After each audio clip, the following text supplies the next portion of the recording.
নমস্কার, কস্তুরীর গৃহকোণে সবাইকে warm welcome. আজ আবারও চলে এসেছি স্টেশনে।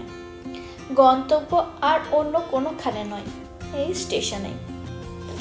যখন কোনো কেনাকাটা থাকে না, বাজার দোকান থাকে না, একটু ঘুরবো ফিরবো মনে হলেই স্টেশনে চলে আসি। বিশেষ করে যখন বনানি কোনো ডিউটি থাকে না, ওকে ফোন করি আর দুজন মিলে তিনজন, গুণকেও ধরতে হবে, গুণকে নিয়ে বেরিয়ে পড়ি। আজ সুরজিৎ ডিউটি কমপ্লিট করে আমাদের সাথে জয়েন করেছে আর বাড়ি ফেরেনি। আমরা সবাই মিলেই একসাথেই বাড়ি ফিরব। এই সন্ধ্যের পর থেকে এখানে অনেকে আসে, অনেক বয়স্কদের দেখেছি, তাদের বন্ধু বান্ধব সবাই মিলে এসে এখানে বসে বসে গল্প করে। আর এখানে চা তো পাওয়া যাবেই, চা, কোল্ড ড্রিঙ্কস, যার যেটা পছন্দ নিয়ে খাই। আমরা মাঝে মধ্যে আসি, তাই ওনাদের সঙ্গেও আমাদের ভারী পরিচয় হয়ে গেছে। মাঝে মাঝে অন্য কোথাও দেখা হলে জিজ্ঞাসা করবে, কি গো, কালকে যাওনি যে দিদিভাইকে নিয়ে? সারাদিন বদ্ধ ঘরে থেকে গুণও অস্বস্তি করে। বিকেল হলেই বাইরে যাবার জন্য অস্থির হয়ে যায়। তাই এদিক ওদিক কোথাও না গিয়ে আমরা এখানে এসে একটু বসি।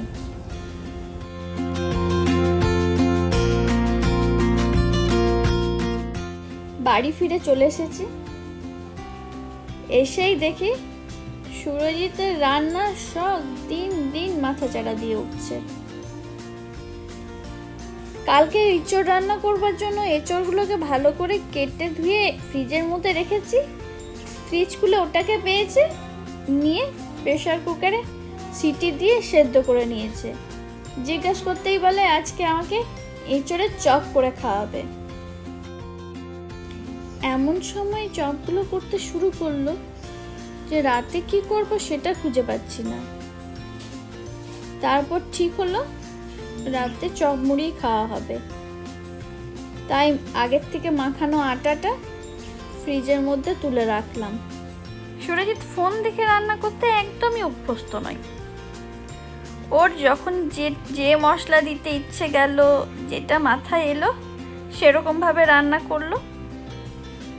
কোনোটা হয় খুব দুর্দান্ত হয়েছে, টেস্ট ভোলার নয়, আবার কোনোটা এমন রান্না করে এই বলা যাবে না। এখন রান্না থেকে ইস্তফা দিয়ে দিলে আমার অবস্থা খারাপ। প্রায় সময় টুকটাক এটা ওটা করে, আমার খুব সাহায্য হয়। তাই ও সব রান্নাই দুর্দান্ত, চমৎকার, কোনোটাই আমি ভুলি না।